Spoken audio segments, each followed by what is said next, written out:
We are so happy that you have joined us today for our session of Lives. And I'd like to present to you Aaron Weins. He was a former student here at Calvary Chapel Bible College in Peru.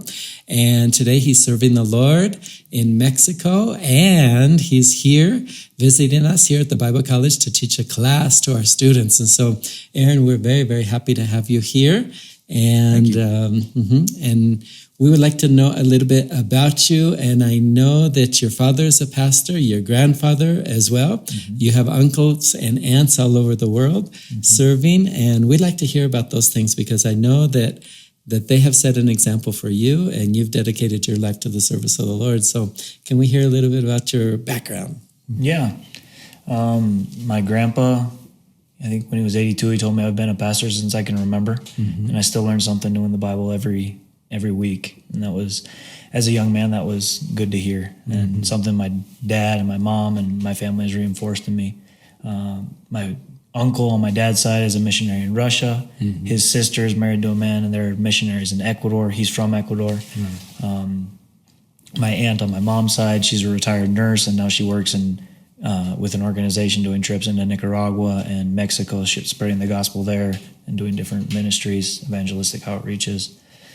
And I'm in Mexico now, and I have other family members who are serving the Lord. My little brother, he's a school teacher, but he has a powerful ministry with his football students, or the players on his football team, American football team. Okay. Mm-hmm. So it's fun to see how God's divided my family. Mm-hmm. You know, I have a sister who's a nurse, I have a sister who's a mother, a brother who's a soldier, a brother who's a football coach, and they're all serving the Lord and missionaries in just on different fields. Right. Mm-hmm. And speaking of military, you served our country, and I'm very, very blessed that you were able to do that before you came to Bible College here. Yep. Tell us about that, and then also about your family, your immediate family, your wife and your children, and what you're doing in Mexico too. Okay. I got out of the military end of 2012. Met my wife shortly after, and I was staying in Mexico for about 5 months before I came down here. That's all that you talked about when you were here was this gal that you had met there. Well, she's pretty amazing. She's amazing. God sends us adequate partners to push us and pull us and walk with us in our journey. That's something you and I have in common. Our wives are both Mexican nationals, and our children too. Yep. Mm-hmm. And what's happening in Chihuahua? How can we be praying for you there? Our church, the church that we go to, it's strong. We have a strong church family, and we're trying to develop that, I think. Our church is trying to develop as a family, trying to be faithful to God's model of how to be a church. And so that you could pray that we would be faithful to God's model of how to be a church family, right? How to love one another. And is the ministry there, is it reaching out to a certain group of people? The town of Bishiniva. It's a mix of Mexican people and Tarahumara people, indigenous people. That's where I served in the mountains for about 5 years. And there's also a couple people who are of Mennonite descent. We have a large Mennonite population next to us. And so and there's Americans like me and the pastor's wife. And so we're basically four-culture church. Wow. So it's a fun mix. Pretty amazing. Now, you came here in 2013 as a student. What do you remember of your time here? Well, I remember getting here, and I was late because I had some delays on my journey to get here.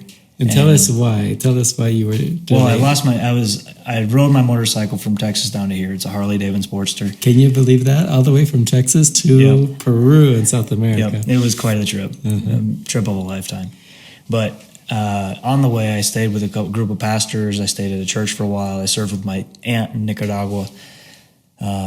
Spent 5 days on a boat from from Panama to Colombia. Lost my passport in Colombia. I had quite an adventure. So I got here a little bit late, and the college was not finished by any means. We had the kitchen, the room where we eat. The dorms were half finished. Yeah, it was. There was no internet, so we'd have to go to the next town to try to do our homework. It was quite the experience. Not quite what I was expecting either. I really feel for you guys that semester. We had a large semester, lots of students, and logistics was very, very, very challenging for us. And so, yes, we're so grateful that our friendship began when you were a student here, and it's continued, especially more recently. We connected in Washington, and the Lord opened the doors for you to come and to teach now here at the Bible College. Tell us what you're teaching and your observations of what the Lord is doing here. Well, it's been great. I was working construction in Washington. That's how God has chosen to support my family. And through a friend, he had heard you speak one night at church, and we got connected again.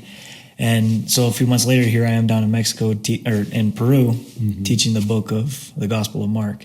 And it's been an amazing blessing for me. I've taught the book of Mark before, basically at a children's level in the mountains, but not at this level. And the students are blessing me, and I hope they're being as blessed as I am by the study of this book. It's amazing to see Christ, the suffering servant, from throughout his whole ministry. Yes. And it's fun to see the students. They're interacting. There's there's very mature students, there's very new believers, and so it's a fun dynamic. All right.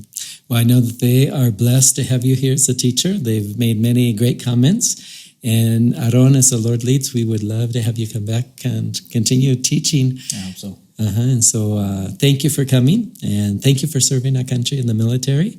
And thank you for being a godly example and a great friend, too. Thank you. You're welcome. I love you, Aaron. Love you, too. Thank you. And thank you again for joining us, and may God bless you.